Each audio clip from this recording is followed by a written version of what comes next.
Well, I'm glad to say that finally, after just over 9 weeks of waiting, my cactus juice has arrived from the States, and I managed to get my next lot of stabilising scales in the vacuum chamber. There is another supplier in the UK, but I had an email from a friend of mine, Jason, and it looks as though the other importer of cactus juice only imports in small quantities, and he hasn't got any at the moment. He's waiting for some to come in, so it's going to be problematic getting this stuff. So anyway, anyone that wants cactus juice, I advise you probably to use Turntex rather than anyone else. They seem to be the best source, and they're over in the States. Well, anyway, this has been going now overnight for about 18 hours, and you can see that I've marked the side of the tube with a little mark there. And I've got Ben Harris, your scales are in there now, so I'm going to release the vacuum, and you can see that level is more or less level with the top of the juice. I'm going to release the vacuum now, and you'll see that drop initially quite quickly. Turn this noisy pump off. What's happening now? Under vacuum, it doesn't draw the resin into the wood. It only draws it into the wood once the vacuum's been removed, because by applying the vacuum you initially remove all the air from the wood and cause a vacuum to form within the wood, and then when the vacuum's removed, that's when it sucks the resin in, and you can see it's dropped by nearly ½ inch already. It drops quickly at first, and then it'll slow down, and it takes approximately, depending on the wood types, from 3 days to up to a week.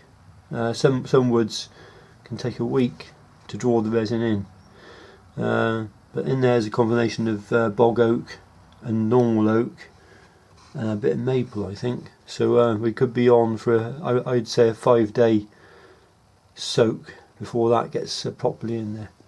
And I'll come back and just every now and again over the next few days just mark it to where the level's dropped, and then when I see no more drop, I know that it's the wood's taken all it can take. So that's the stabilising underway. So because I've had no wood ready for the knife scales, I've switched production over to my small neck knives, which don't require any scales, and I've got 5 wasps underway.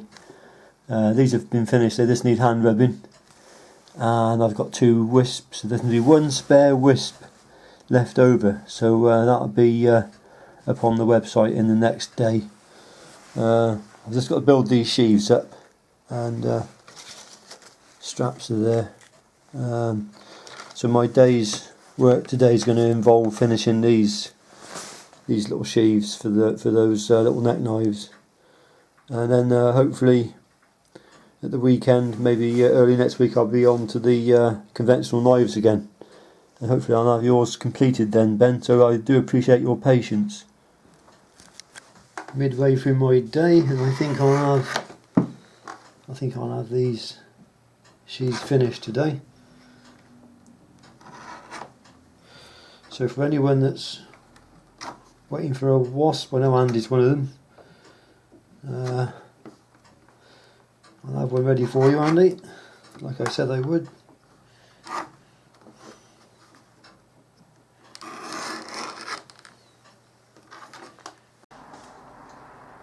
Something else I got to do before I do any more stitching to those sheaves is just check the level of my fluid in the vacuum chamber, because you can see it's dropped now about 1.5 inches, and I don't want it to drop onto the wood, because then the wood will start to draw in air.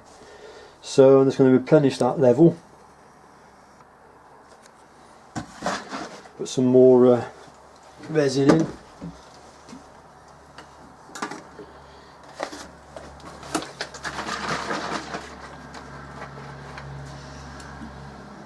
Try and fill it.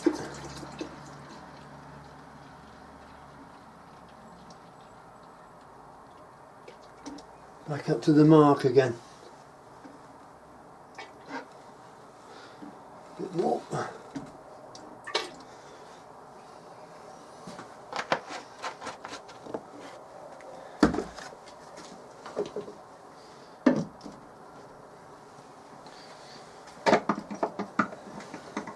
So there we are, we're filled back up to the mark again now, and then I'll notice any drop, and as I say, when it stops dropping I know all the wood's taken all it's going to take. Just working on this for Ben. He wants a scout carry loop, but I don't think it's going to work on this sheath, Ben, because I know you saw Mike with a wasp sheath, but it was a prototype wasp sheath and it was deeper than this one, and this isn't going to give you a 2-inch belt loop, 1.5 if you're lucky. You fit an 1.5 belt, but when you come down to here, because this sheath's tapering, you know, a big loop like that, it just doesn't look right, I don't think. So I'm going to go with the standard design and just keep my fingers crossed that you're going to like it. Well, I apologise for the poor lighting conditions, but it's been a long day and I've finished all the sheaves. All the knives have been hand rubbed, they just need a wipe down now. And each individual knife needs to be stropped and then packaged and sent out. So that's it. You can see the sort of the way they work. All fresh off the press. Just need a bit of a polish and a clean, and they're ready to be sent out. And whilst I remember, I've just got to say thanks to Joachim Mogren for sending me these 3 wonderful pouches. I built a knife for Joachim recently, and as a thank you he sent me these 3 pouches from Sweden. They're from what the Sami people use, and he's handmade little antler toggles with my logo on. So that's a wonderful gift. Thanks very much for that, Joachim. I really appreciate that. They can be put to use.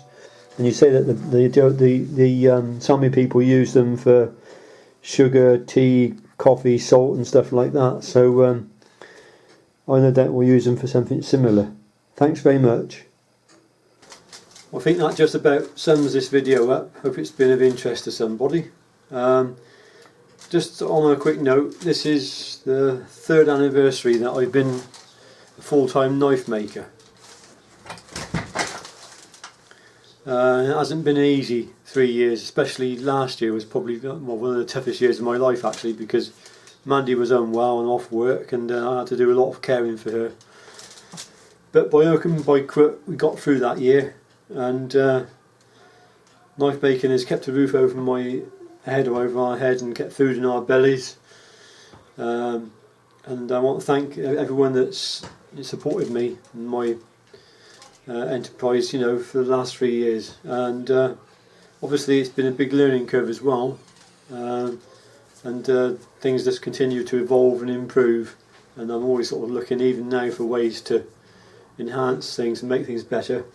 So far everything's been done in 01 tool steel.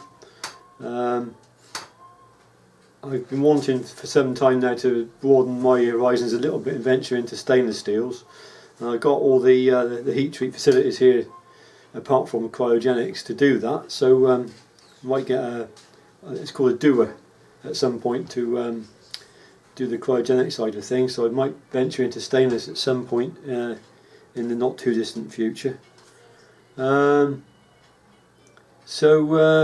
Anyway, thanks everybody for your support and hopefully continued support, and I hope to be doing some sort of how-to videos as well. Although when I put a how-to video up, it's more like how I do it. It may not be the best way to do it, because you know I've learnt through my own trials and errors, and so if you watch any of my earlier videos on how I do things, perhaps they're not a good idea to emulate them, because I mean, you know, they were how I did things, and then as things evolved I've done things differently. For example, tapering tangs of a knife, it took me an hour and a half when I first started. Now it takes me a lot less time and I do it a different way. So if you see a tapering tang video, look at the date and then see if you can see a later one, because the later one will be obviously more up to date and showing how I do things now. But nothing's set in stone. So anyway, with that, thanks everyone for watching. 3 years full time. It was actually on the 9th, which was 5 days ago. So 3 years and 5 days, a full-time professional knife maker. And it's looking good for the future. So again, thanks very much for watching, and I look forward to seeing you in my next video. Bye for now. Oh, and I'm feeling a lot better.